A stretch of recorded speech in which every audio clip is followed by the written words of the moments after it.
wabarakatuh. Sabahul khair ayyuhat talamis.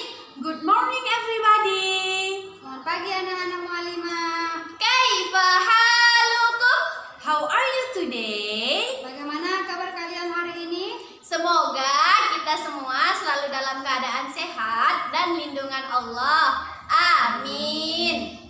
Before we study, let's pray to God. Bismillahirrahmanirrahim. Rabbi zidni ilma warzuqni fahma waj'alni min ibadikas shalihin. Amin. Baiklah anak-anak mualim, seperti biasanya sebelum kita memulai pelajaran pertama pada hari ini, terlebih dahulu kita akan murajaah surat-surat yang sudah kita setorkan sama mualim atau mualimahnya dari kelas 1 sampai kelas 5. Adapun surat yang kita murajaah pada hari ini adalah surat Asy-Syam. Mari kita baca bersama-sama. A'udzu billahi minasy syaithanir rajim. Bismillahirrahmanirrahim.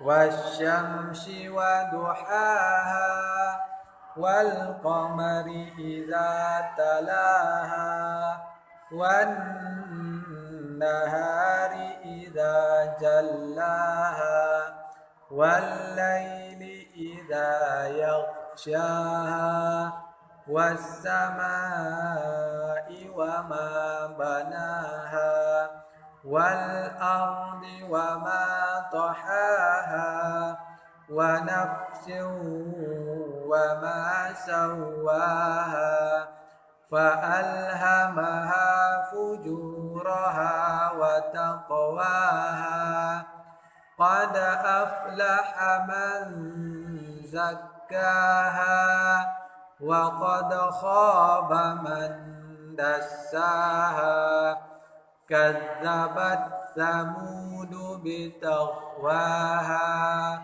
إذ انبعث أشقاها فقال لهم رسول الله ناقة الله وسقياها فكذبوه فعقروها فدمدم عليهم ربهم بذنبهم فسواها ولا يخاف عقباها Sadaqallahul azim. Pelajaran pertama hari ini adalah Hifdzul Quran, hafalan surat Al-Baqarah ayat 79. Sebelum kita menghafal surat Al-Baqarah ayat 79, mari terlebih dahulu kita murajaah kembali surat Al-Baqarah ayat 75 sampai ayat 78. Mari kita baca bersama-sama. A'udzu billahi minasy syaithanir rajim. Bismillahirrahmanirrahim. Afatatma'una an yu'minu lakum wa qad kana fariqun minhum yasma'una kalam Allah summa yuharrifunahu min ba'di ma aqalu wa hum ya'lamun wa idza laqul ladzina amanu qalu amanna وَإِذَا خَلَا بَعْضُهُمْ إِلَى بَعْضٍ قَالُوا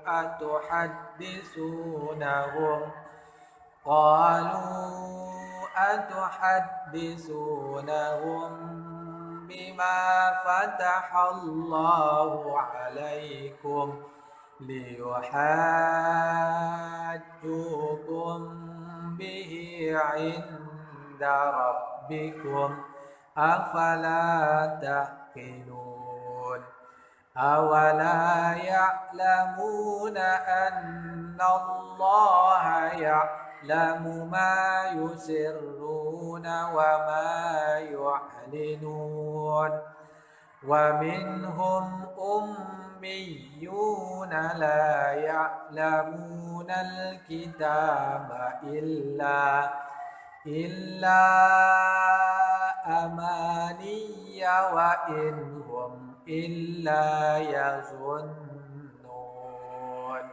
صدق الله العظيم. Baiklah, sekarang kita akan masuk hafalan surat Al-Baqarah ayat 79.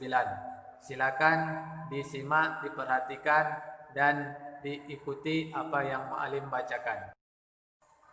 Fawailul lilladzina yaktubunal kitaba biaydihim Fawailul lilladzina yaktubunal kitaba biaydihim Fawailul lilladzina yaktubunal kitaba biaydihim Fawailul lilladzina yaktubunal kitaba biaydihim Fawailul lilladzina yaktubunal kitaba biaydihim Thumma yaquluna hadza min indillahi liyashtaru bihi thamanan qalila Thumma yaquluna hadza min indillahi liyashtaru bihi thamanan qalila Thumma yaquluna hadza min indillahi liyashtaru bihi thamanan qalila Thumma yaquluna hadza min indillahi liyashtaru bihi thamanan qalila Thumma yaquluna hadza min indillahi liyashtaru bihi thamanan qalila Fawailul lahum mimma katabat aydihim wa wailul lahum mimma yaksibun Fawailul lahum mimma katabat aydihim wa wailul lahum mimma yaksibun Fawailul lahum mimma katabat aydihim wa wailul lahum mimma yaksibun Fawailul lahum mimma katabat aydihim wa wailul lahum mimma yaksibun Fawailul lahum mimma katabat aydihim wa wailul lahum mimma yaksibun Fawailul lilladzina yaktubunal kitaba biaydihim ثم يقولون هذا من عند الله ليشتروا به ثمنا قليلا فويل لهم مما كتبت أيديهم وويل لهم مما يكسبون فويل للذين يكتبون الكتاب بأيديهم ثم يقولون هذا من عند الله ليشتروا به ثمنا قليلا فويل لهم مما كتبت أيديهم وويل لهم مما يكسبون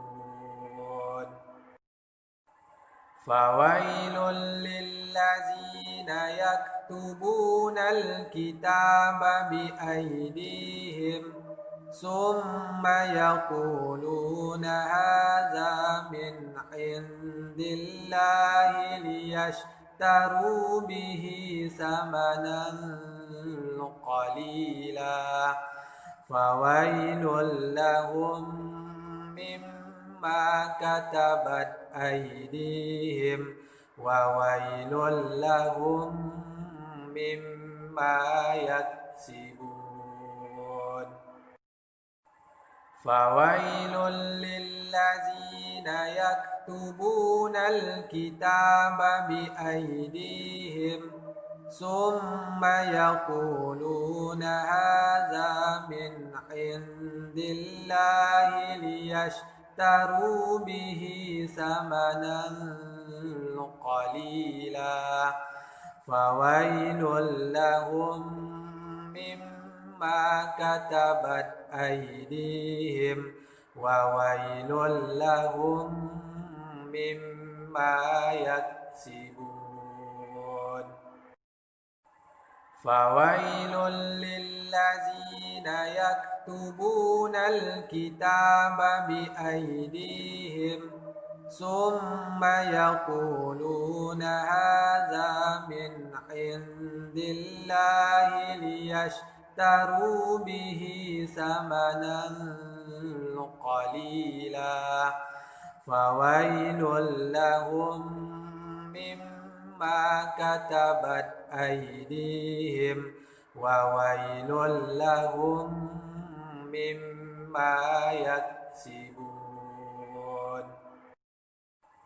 فويل للذين يكتبون الكتاب بأيديهم ثم يقولون هذا من عند الله ليشتروا به ثمنا قليلا فويل لهم مما كتبت أيديهم وويل لهم مما يكسبون فويل للذين يكتبون الكتاب بأيديهم ثم يقولون هذا من عند الله ليشتروا به ثمنا قليلا فويل لهم مما كتبت أيديهم وويل لهم مما يكسبون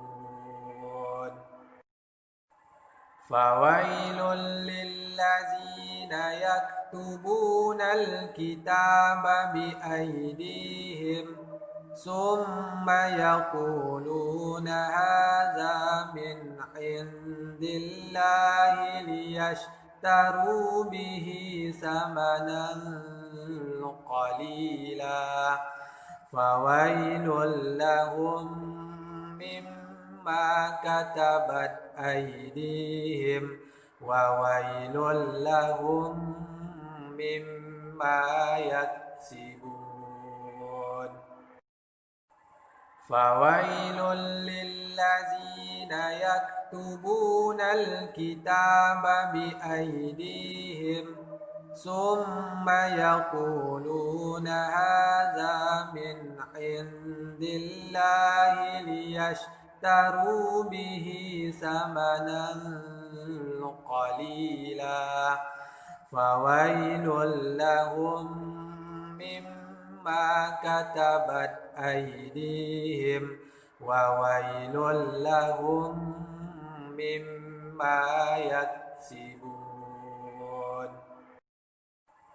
فويل للذين يكتبون الكتاب بأيديهم ثم يقولون هذا من عند الله ليشتروا به ثمنا قليلا فويل لهم مما كتبت أيديهم وويل لهم مما يكسبون.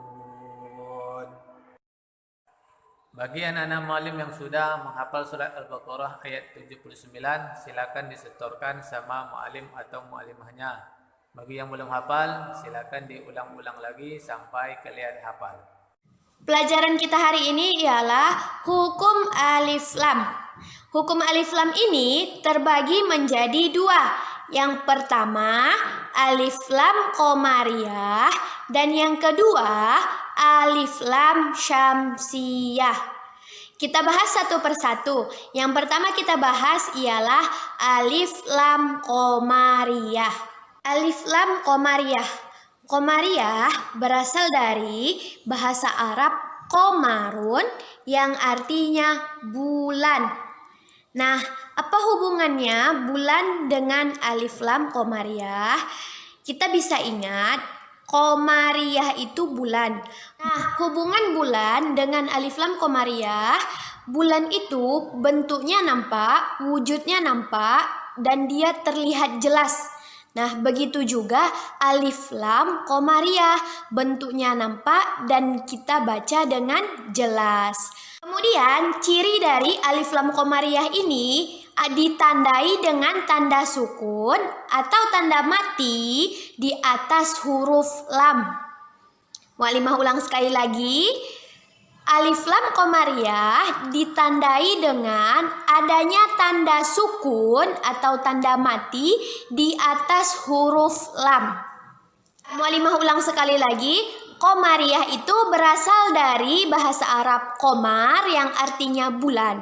Bulan itu ketika kita lihat dia nampak bentuknya, nampak wujudnya, terlihat jelas. Nah, begitu juga izhar qamariyah, kita baca jelas, wujudnya nampak. Apa itu wujudnya? Ada tanda sukun atau mati di atas huruf lam. Dikatakan alif lam qamariyah apabila alif lam bertemu dengan huruf-huruf qamariyah. Apabila alif lam bertemu dengan huruf-huruf qamariyah. Apa saja huruf-huruf qamariyah? Huruf-huruf qamariyah itu ada 14. Nah, dirangkum dalam kalimat abghi hajjaka wa khaf aqimah. Huruf-huruf alif lam qamariyah, huruf-huruf qamariyah dirangkum dalam kalimat abghi hajjaka wa khaf aqimah. Ya, di mana di situ ada huruf hamzah dalam bentuk alif, kemudian huruf ba, kemudian huruf ghain, kemudian huruf ha kecil, kemudian huruf jim, kemudian ada huruf kaf, kemudian ada huruf waw, kemudian ada huruf kha, kemudian ada huruf fa, kemudian ada huruf ain, dan ada huruf qaf, kemudian ada huruf ya, kemudian ada huruf mim, dan yang terakhir ialah huruf ha besar.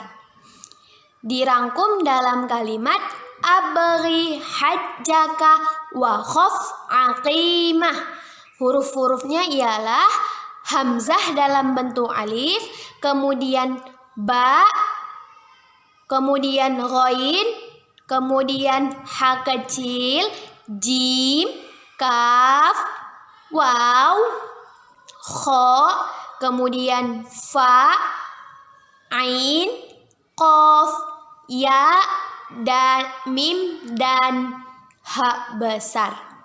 Sampai sini bisa dimengerti pengertian dari alif lam qamariyah. Selanjutnya kita lanjut masuk ke dalam contoh.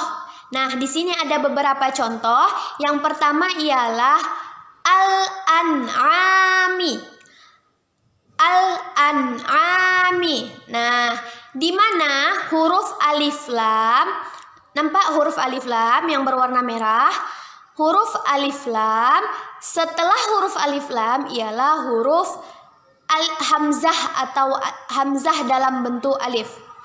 Setelah huruf alif lam ada huruf hamzah dalam bentuk alif.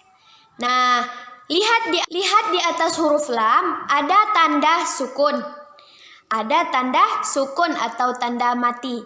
Kemudian ada huruf hamzah dalam bentuk alif. Nah, hamzah dalam bentuk alif ini merupakan huruf-huruf qamariyah. Jadi, al-an'ami itu hukum bacaannya ialah alif lam qamariyah. Al-an'ami hukum bacaannya ialah alif lam qamariyah. Kita baca dengan jelas. Al-an'ami, tidak boleh berdengung. Al-an'ami itu salah. Yang benar jelas tidak berdengung. Al-an'ami. Al-an'ami. Contoh yang kedua, al-buruj. Al-buruj. Nah, kita lihat di atas huruf lam. Kita lihat yang pertama ialah ada alif dan lam. Ada alif lam. Kemudian di atas huruf lam ada tanda sukun atau tanda mati. Nah, kemudian setelah huruf alif lam ada huruf qamariyah, yaitu huruf ba. Nah, jadi al-buruj itu hukum bacaannya ialah izhar qamariyah. Kita baca dengan jelas. Al-buruj. Al-buruj. Ketika dibaca dengan al-buruj itu salah. Kenapa? Karena alif lamnya tidak boleh didengungkan. Harus jelas. Al-buruj. Al-buruj. Al-buruj. Contoh yang ketiga, minal ghaiz. Minal ghaiz. Nah, di mana di sini yang dikatakan alif lam qamariyah? Yang pertama kita lihat di kalimat, di kata mana? Dalam kata apa yang ada huruf alif lam? Ya, di al-ghaiz. Di situ ada huruf alif lam. Kemudian kita lihat di atas huruf lam ada tidak sukun? Ya, ada. Kemudian setelah huruf alif lam ialah huruf ghain. Huruf ghain ini merupakan huruf qamariyah. Jadi al-ghaiz itu hukum bacaannya ialah alif lam qamariyah. Kita baca dengan jelas. Minal ghaiz. Minal ghaiz. Minal ghaiz. Minal ghaiz. Contoh yang keempat, bil haqqi. Bil haqqi. Kalau kita hilangkan huruf B-nya, maka itu menjadi al-haqqi. Al-haqqi. Nah, kita lihat Ada tidak alif lamnya? Ya, ada. Kemudian di atas huruf lam ada tanda sukun? Ya, ada. Kemudian kita lihat setelah huruf alif lam ialah huruf H kecil. H kecil ini merupakan huruf dari Qamariyah. Maka al-haqqi hukum bacaannya ialah izhar Qamariyah. Kita baca dengan jelas. Al-haqqi, al-haqqi, al-haqqi, al-haqqi.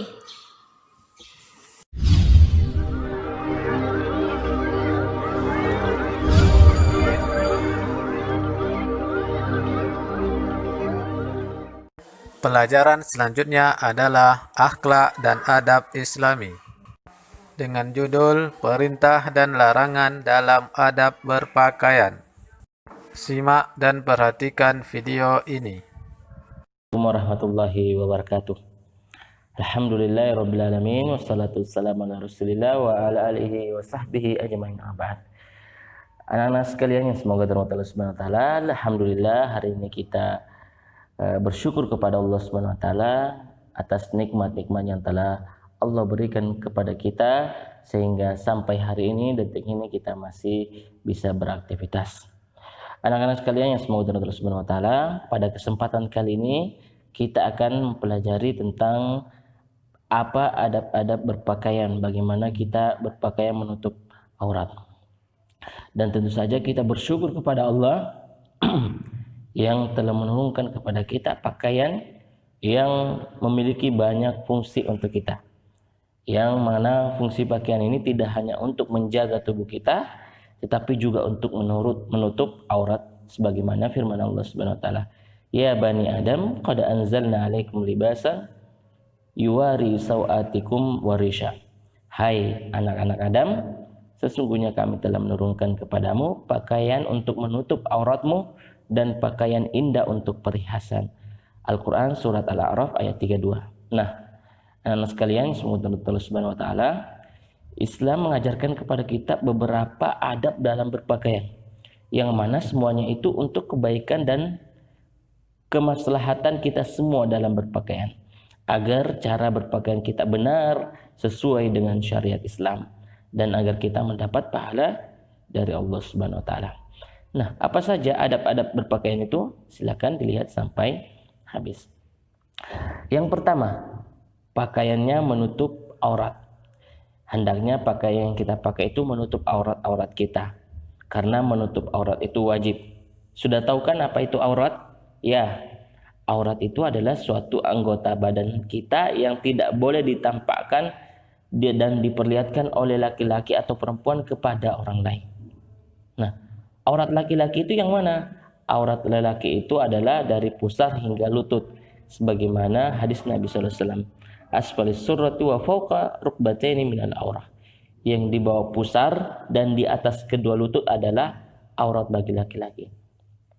Maka laki-laki tidak boleh menggunakan celana pendek yang memperlihatkan bagian pahanya, khususnya laki-laki yang suka main bola dengan celana pendek sehingga auratnya kelihatan. Itu aurat laki-laki. Sedangkan aurat perempuan yang mana?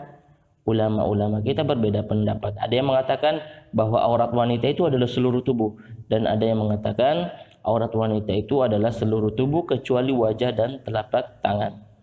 Dan menutup aurat bagi wanita adalah perintah dari Allah Subhanahu wa taala.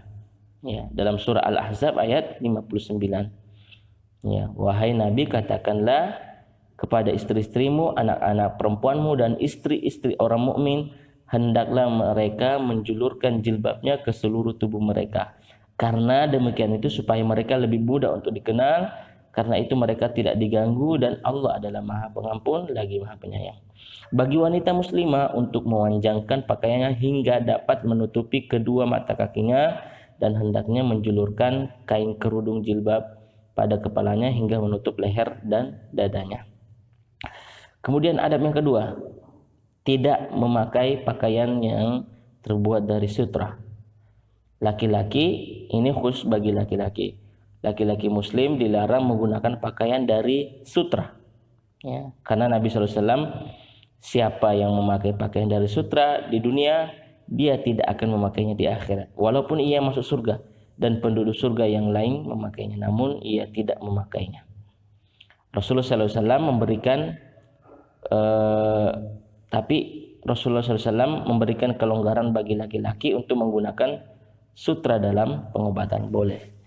Jadi memakai sutra itu dilarang bagi laki-laki. Adab yang ketiga, yaitu tidak menyerupai lawan jenis. Ya, tidak menyerupai lawan jenis. Tidak diperbolehkan menyerupai lawan jenis, baik dalam ketika bertingkah laku, berkata-kata, dan semua perkara. Begitu juga dengan berpakaian. Laki-laki tidak boleh menyerupai pakaian wanita. Demikian juga sebaliknya, wanita tidak boleh memakai pakaian yang menyerupai laki-laki. Ya, karena Nabi SAW bersabda, ya, karena Rasulullah SAW melaknat laki-laki yang menyerupai wanita dan wanita yang menyerupai laki-laki. Maka hendaknya para laki-laki menggunakan pakaian yang memang khusus untuk laki-laki, dan wanita juga memakai pakaian yang memang khusus untuk wanita, tidak menyerupai lawan jenis. Yang keempat, tidak menyerupai pakaian orang kafir. Dan ini berdasarkan hadis Nabi SAW, man tashabbaha biqaumin fa huwa minhum. Orang yang menyerupai suatu kaum, maka seolah ia bagian dari kaum tersebut. Disebut menyerupai orang kafir jika suatu pakaiannya itu menjadi ciri khas orang kafir. Adapun pakaian yang sudah menjadi budaya umum banyak dipakai orang, maka itu tidak mencari ciri khusus orang kafir, maka tidak disebut menyerupai orang kafir meskipun berasal dari orang kafir. Contoh meniru atau menyerupai orang kafir, memakai pakaian baju Sinterklas, itu adalah baju khusus orang kafir, maka tidak boleh kita meniru orang kafir. Kemudian adab yang kelima, yaitu bukan pakaian ketenaran atau bukan libasus syuhrah. Apa itu libasus syuhrah? Yaitu pakaian yang dikenakan dengan niat agar tenar, agar terkenal di tengah masyarakat. Pakaian-pakaian yang sengaja dipakai agar orang melihat kepada dia. Kan Nabi SAW mengatakan, siapa yang memakai pakaian syuhrah di dunia, maka Allah akan memberinya pakaian hina pada hari kiamat. Jadi tidak boleh memakai pakaian-pakaian libasus syuhrah, atau pakaian yang digunakan dengan niat agar terkenal di tengah masyarakat. Contohnya seperti pakaian-pakaian yang aneh-aneh, pakaian-pakaian yang unik, yang agar orang-orang melihat mereka. Kemudian yang keenam, hendaknya kainnya tebal dan tidak tipis dan tidak memperlihatkan bentuk tubuh. Ya, khususnya bagi wanita, busana muslimah, jilbabnya hendaknya tebal dan tidak tipis serta tidak memperlihatkan bentuk-bentuk tubuh. Jilbabnya sebaiknya lebar dan longgar. Rasulullah SAW bersabda, ada dua golongan yang tidak masuk surga dan tidak akan mencium wangi surga. Salah satunya adalah wanita yang berpakaian tapi telanjang. Apa maksudnya? Sebagian ulama mengatakan mereka menggunakan pakaian yang tipis, ya, sehingga terlihat bentuk tubuhnya. Ada juga yang mengatakan bahwa mereka menggunakan pakaian yang ketat sehingga memperlihatkan juga bentuk tubuhnya. Inilah yang dimaksud wanita yang berpakaian tapi telanjang. Ya, dan ini wanita ini tidak akan masuk surga, ya, dan tidak akan mencium wanginya. Adab yang ketujuh, khusus bagi wanita tidak diberi wangi-wangian atau parfum. Wanita tidak boleh memakai parfum atau wangi-wangian yang bisa tercium oleh laki-laki, ya, karena itu dilarang oleh Rasulullah SAW. Kemudian adab yang kedelapan, ya, hendaknya tidak isbal. Isbal artinya menggunakan pakaian yang panjangnya melebihi mata kaki, baik itu celana, sarung, jubah dan semisalnya. Ya, maka Nabi SAW mengatakan, ma asfala minal ka'bain minal izar fa finnar. Kain yang panjangnya di bawah mata kaki tempatnya adalah neraka. Ya. Ada yang mengatakan boleh isbal tapi tidak sombong. Tidak mengapa isbal, yang penting tidak sombong. Tapi tentu saja lebih baik itu kita tidak isbal. Kemudian adab yang kesembilan, memulai dari sebelah kanan. Ya, ketika kita memakai pakaian, hendaknya kita memulai dari sebelah kanan. Dari Aisyah radhiyallahu anha SAW mengatakan bahwa Nabi membiasakan diri mendahulukan yang kanan dalam memakai sandal, menyisir, bersuci, dan setiap urusan beliau selalu memulai dari yang kanan. Begitu juga ketika memakai pakaian hendaknya dimulai dari yang kanan. Kemudian yang ke-10, adab yang ke-10 yaitu memakai doa memakai pakaian. Ya, hendaknya ketika memakai pakaian kita membaca doa. Nah, doanya ini sudah diajarkan ini di kelas 3 ya. Alhamdulillahilladzi kasani hadha tsauba wa razzaqanihi min ghairi haulin minni wala quwwah. Ya, ini sudah kita hafal semua. Segala puji bagi Allah yang telah memberikan pakaian ini kepadaku sebagai rezeki darinya tanpa daya dan kekuatan dariku. Dan yang terakhir yaitu menggunakan pakaian yang halal. Hendaknya pakaian yang kita gunakan adalah halal, baik juga bahannya, cara mendapatkannya, ya, dan digunakan pakaian tersebut karena salah satu sebab doa kita terima adalah menggunakan sesuatu yang halal, baik makanan maupun minuman ataupun pakaian. Dalam hadis Nabi menceritakan seseorang mengangkat tangannya ke langit berdoa meminta kepada Allah tetapi makanannya haram, minumannya haram, pakaiannya haram, dan ia diberi makan dari sesuatu yang haram. Ya, jadi menggunakan pakaian yang halal. Sekiranya ini adab yang bisa saya sampaikan, ada 11 adab, ya, diperhatikan dengan baik ya, bagaimana adab-adab kita berpakaian. Masih banyak adab yang lain, namun Ustaz cukupkan sampai sini. Hada wa sallallahu alaihi wasallam. Kesimpulannya adalah